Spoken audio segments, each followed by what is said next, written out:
at 3 Louts in Space, the funniest science fiction comedy show of all time? Or was it just the smelliest? Curry sauce all over your anus. Delish.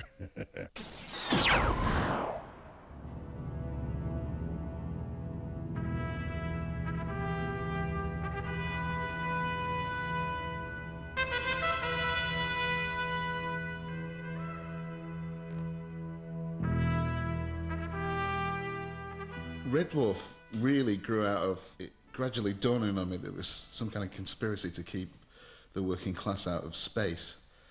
And there was, no one in any science fiction program I'd ever seen who'd had a pint of beer or had a curry on a Friday night. And I wanted to redress the balance, really. Class. Red Dwarf, a sci-fi comedy for the masses. Crewed by squabbling misfits, set adrift in a scummy, godless universe of fart gags, spicy fast food, and something called smeg. I think when we first started out writing this show, we were much more interested in it as a comedy than as a science fiction show. What's wrong? Help me on the front, the shrinking! Oh, the book's alive, man! I'm getting smaller! Oh, no! Help me, please! Please, I'm begging you!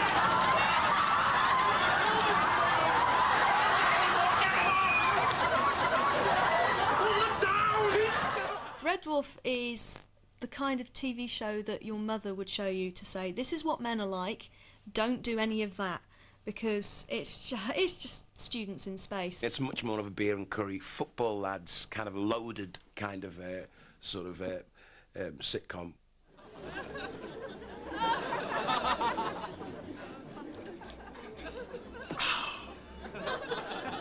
It's a good year.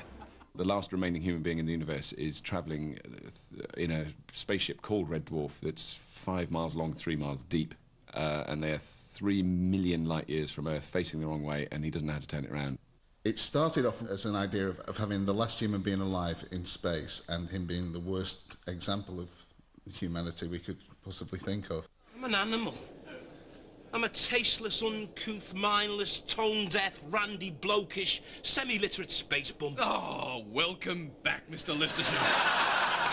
And he is accompanied on his pointless journey by a hologram. Rimmer is a complete and utter hopeless failure. Being a hologram is fine, Lister. I still have the same drives, the same feelings, the same emotions.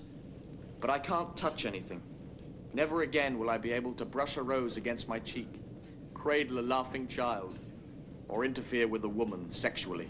There's a very clear dichotomy between those characters, and they both hate each other, and they're forced to live together. I see it more like being like Porridge or Odd Couple in space, basically, because it's like about the way we react, people in an enclosed environment, how they react and how they get on together, How do you want me to act? I don't know, just act with respect. For a start, don't call me Rimmer. Why not? Because you always put the emphasis on rim in Rimmer. Makes me sound like a lavatory disinfectant. And then into that mix there is the most vain human being that's ever lived, which is the cat. He's evolved over a 3 million year period from a cat into a Felix sapien. Hey, how am I looking? Who will change his clothes every 4 seconds, and who is completely selfish. Don't look, baby, it'll drive you crazy. Hey! And a very incompetent toilet cleaning robot, which is me. A bog bot.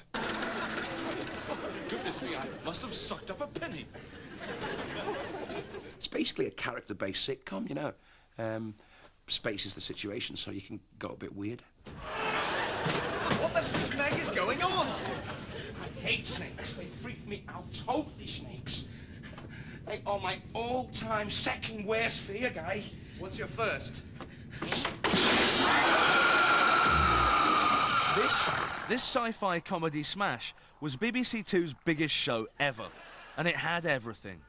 Parallel universes, genetically modified life forms, and transvestite alter egos. Hello, my princess. What you want with me? I'm going to lash you to within an inch of your life. And then, I'm going to have you. Although it was a comedy, it had ideas in it that are good, strong, mainstream science fiction ideas. Smeg, is it? What have we created? We've created the mutton vindaloo beast. Half man, half extra Indian curry. Okay, you go, I'll cover you. Seriously? Nope.